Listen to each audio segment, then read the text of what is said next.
अन्याय झाल्यावर तुम्हाला जेव्हा बोलता येणार नाही तेव्हा लक्षात घ्यायचं की नियमित कॉलेज केलेलं नाहीये म्हणून आज मी तोंड उघडू शकत नाही. कारण तुमच्यामध्ये आत्मविश्वास केव्हा निर्माण होईल जेव्हा 4 लोकांमध्ये तुम्ही याल, बसाल, बोलाल, माझ्यावर अन्याय होतो हे सुद्धा मला कळायला पाहिजे. अन्याय सहन करणं हा गुन्हा आहे, परंतु अन्याय होतो हे कळणं हा त्याच्यापेक्षा मोठा गुन्हा आहे. आपल्याला कळतच नाही की आपली कुचंबना कुठे होते, आपल्याला त्रास कुठे होतोय, कोण आपली अवहेलना करतोय. ह्या सगळ्या गोष्टी आणि ह्या सगळे महत्त्वाचे मुद्दे आपल्याला केव्हा कळतील जेव्हा आपण ह्या सगळ्या चरित्रामधून जाऊ.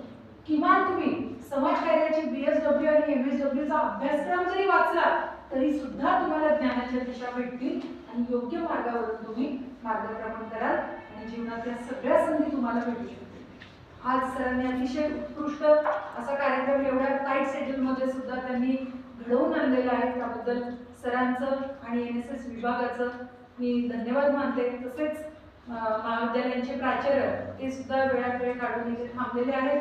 सरांचे सुद्धा मी धन्यवाद मानते आणि मला इथे 2 शब्द बोलण्याची संधी दिली. मी स्वतः जे कॉन्फिडेंटली सगळे मुलं त्यांनी ज्यांचे विचार इथं व्यक्त केले त्या विचारांवर त्यांनी अशाच त्यांचं मार्गक्रमण चालू ठेवावं. विशेषतः योगेशला जी खंत झाली महाविद्यालयाबाबतची ती खंत सगळ्या विद्यार्थ्यांना निर्माण व्हावी आणि सर्वांनी तसाच विचार करावा.